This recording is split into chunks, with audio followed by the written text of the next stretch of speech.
नमस्कार, स्वागत है वीकली करंट अफेयर के इस प्रोग्राम में। आज हम चर्चा करेंगे सप्ताह भर के उन महत्वपूर्ण घटनाओं की जो हमारे एग्जाम पॉइंट ऑफ व्यू से महत्वपूर्ण हैं। आइए शुरू करते हैं आज के सेशन को। ईरान के परमाणु कार्यक्रम पर इंटरनेशनल एटॉमिक एनर्जी एजेंसी द्वारा चिंता व्यक्त की गई है। बताते चले कि 2015 में ईरान तथा 6 अन्य देशों अमेरिका, चीन, रूस, ब्रिटेन, फ्रांस तथा जर्मनी के बीच ईरान के परमाणु कार्यक्रम को लेकर एक समझौता हुआ था जो 2030 तक लागू होने की बात कही गई थी। हाल ही में इंटरनेशनल एटॉमिक एनर्जी एजेंसी द्वारा इस पर चिंता व्यक्त की गई है जिस तरीके से इसके लागू करने की क्रियाविधि रही है। आइए एक जानकारी प्राप्त करते हैं इंटरनेशनल एटॉमिक एनर्जी एजेंसी के बारे में। इसकी स्थापना 1957 में हुई। मुख्यालय इसका वियना में है। यह दुनिया भर में परमाणु निरस्त्रीकरण से संबंधित विभिन्न पहलुओं पर विचार करती है कि किस तरीके से परमाणु मुक्त विश्व को किया जाए।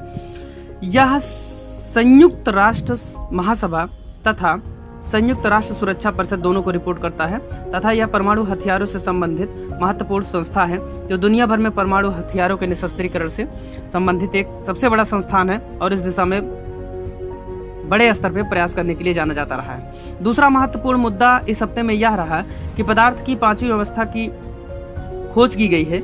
नासा के वैज्ञानिकों द्वारा पदार्थ की पांचवी अवस्था की खोज की गई।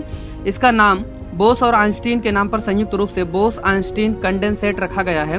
बताते चले कि परम शून्य ताप पर परमाणुओं को ठंडा करने पर ऐसी स्थिति प्राप्त करने की बात कही गई है, अर्थात -273.15। अगर आप परमाणु के तापमान को रखते हैं तो सारे परमाणु आपस में चिपक जाते हैं और ऐसी स्थिति को सुपर एटम के नाम से जाना जाता है। तो आप याद रखिएगा पदार्थ की कौन सी अवस्था खोजी गई, पांचवी अवस्था। बताते चले कि पदार्थ की अभी तक की जो 4 अवस्थाओं के बारे में हम जानते थे, ठोस, द्रव, गैस और प्लाज्मा स्टेट के बारे में हम जानते थे, तो पांचवी अवस्था के रूप में बोस आइंस्टीन कंडेंसेट को खोज की गई है नासा के वैज्ञानिकों द्वारा। नासा अमेरिका की एक प्रसिद्ध अंतरिक्ष से संबंधित संस्था है।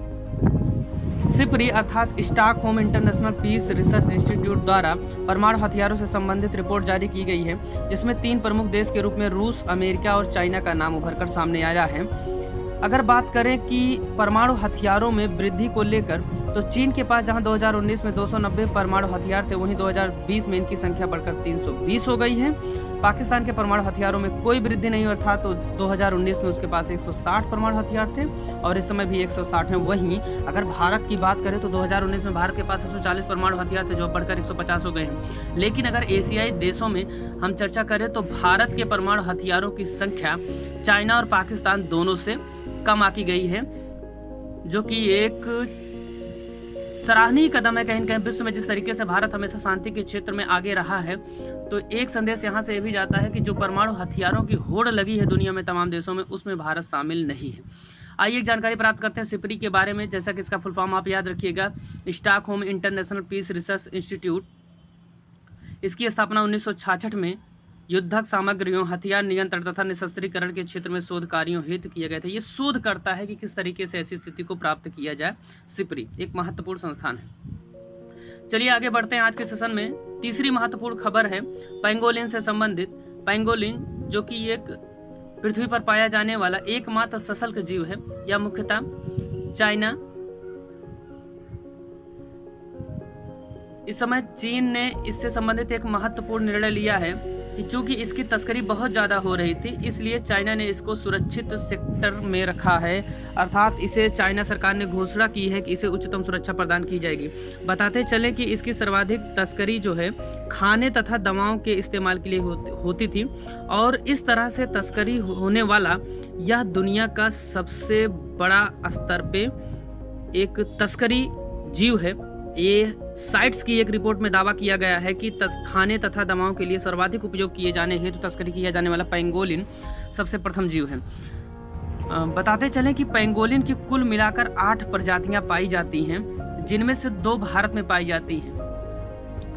तो याद रखिएगा ये पेंगोलिन एक महत्वपूर्ण है। इसका ब्लड से रिलेटेड जो डिजीज होती हैं उनमें उपचार हेतु इनका प्रयोग किया जाता है, इसीलिए इनकी तस्करी की जाती रही है। हाल ही में अंकटाड द्वारा एक रिपोर्ट जारी की गई है एफडीआई से संबंधित। एफडीआई अर्थात फॉरेन डायरेक्ट इन्वेस्टमेंट, जिसमें कहा गया है कि दुनिया में सर्वाधिक जो एफडीआई के माध्यम से इन्वेस्टमेंट प्राप्त हो रहा है वह अमेरिका में, उसके बाद चीन है तथा तीसरे नंबर पर सिंगापुर है। तो आप ये आंकड़ा याद रखिएगा, अमेरिका में सबसे ज्यादा एफडीआई जा रहा है, उसके बाद चाइना में, उसके बाद सिंगापुर लगातार चर्चा में रहा है। इसकी राजधानी सिंगापुर सिटी है।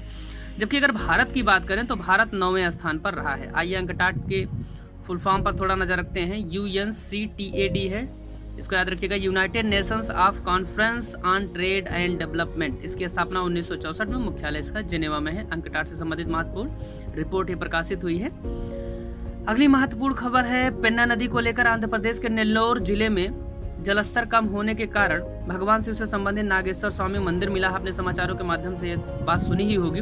ऐसा पहली बार नहीं हुआ, इसके पहले भी ये घटना हो चुकी है।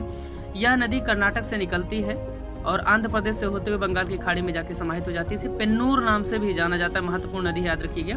और जो नागेश्वर स्वामी मंदिर मिला है ये भगवान शिव से संबंधित है। इसके पहले भी हमने चर्चा की थी वीकली करंट अफेयर के प्रोग्राम में। वियतनाम में मंदिर के अवशेष मिले हैं, उसके पहले शिवलिंग के। तो लगातार जिस तरीके से भारतीय संस्कृति के विभिन्न पहलुओं की जानकारी हमें विश्व के अलग अलग स्थानों से मिल रही है, ये कहीं न कहीं भारत के लिए गौरवान्वित करने वाली खबर है। आइए एक नजर डालते हैं। फीफा ने रैंकिंग जारी की है पुरुषों से संबंधित जो फुटबॉल है उससे संबंधित इसने रैंकिंग जारी की है, जिसमें बेल्जियम पहले स्थान पर। याद रखिएगा, बेल्जियम प्रथम स्थान प्राप्त किया है, फ्रांस दूसरे स्थान पर तथा ब्राजील तीसरे स्थान पे है। वहीं भारत 108वें स्थान पर बना हुआ है।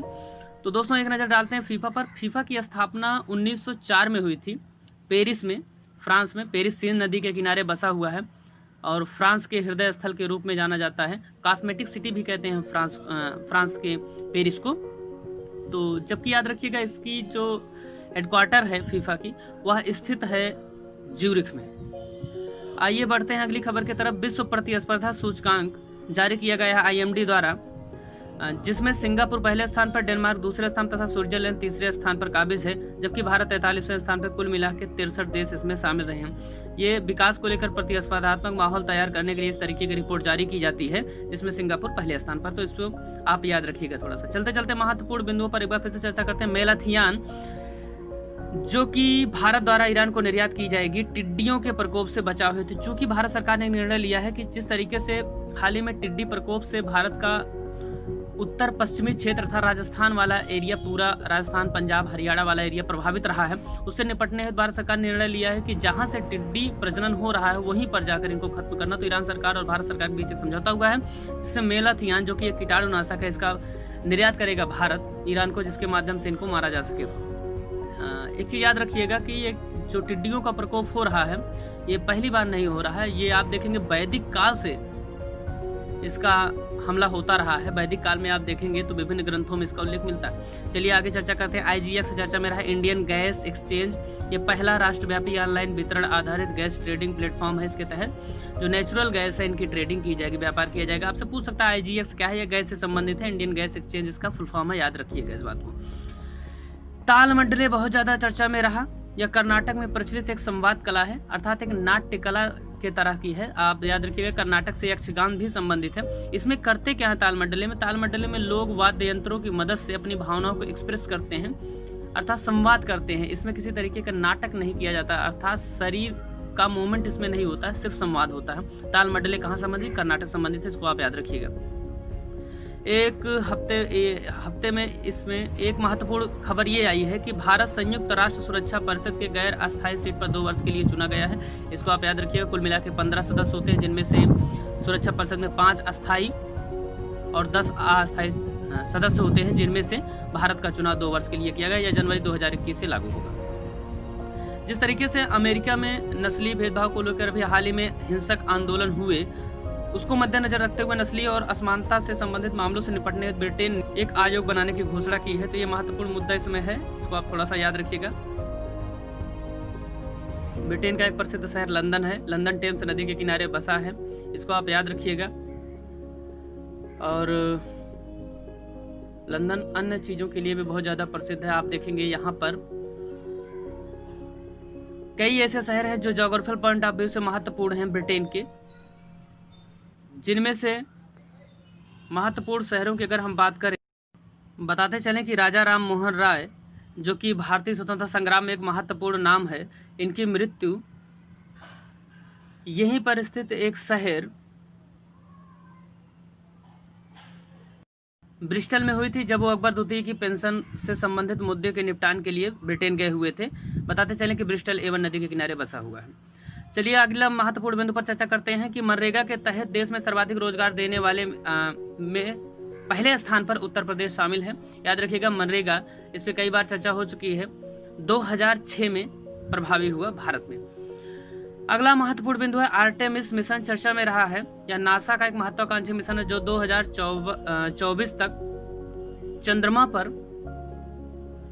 महिला यात्री को लेकर जाएगा। ये महत्वपूर्ण मुद्दा है, चूंकि हाल ही में इससे संबंधित कुछ समझौते हुए हैं, तो ये आपसे पूछा सकता है। अगला महत्वपूर्ण बिंदु है गरीब कल्याण योजना। हाल ही में इसकी शुरुआत हुई है, बिहार से शुरू हुई है योजना। इसके तहत क्या किया जाएगा? लोगों को आजीविका के अवसर मुहैया कराए जाएंगे। जिस तरीके से कोविड-19 चाइनीज वायरस के चलते लोग बाहर से प्रवास कर रहे हैं अलग अलग क्षेत्रों में, ये 6 राज्यों में शुरू की गई इस समय, बिहार से इसकी शुरुआत हुई, इस बात को जरूर याद रखिएगा। तो उनके इंटरेस्ट किसमें है, इसको ध्यान में रखते हुए उनको आजीविका के सुनिश्चित साधन उपलब्ध करवाए जाएंगे।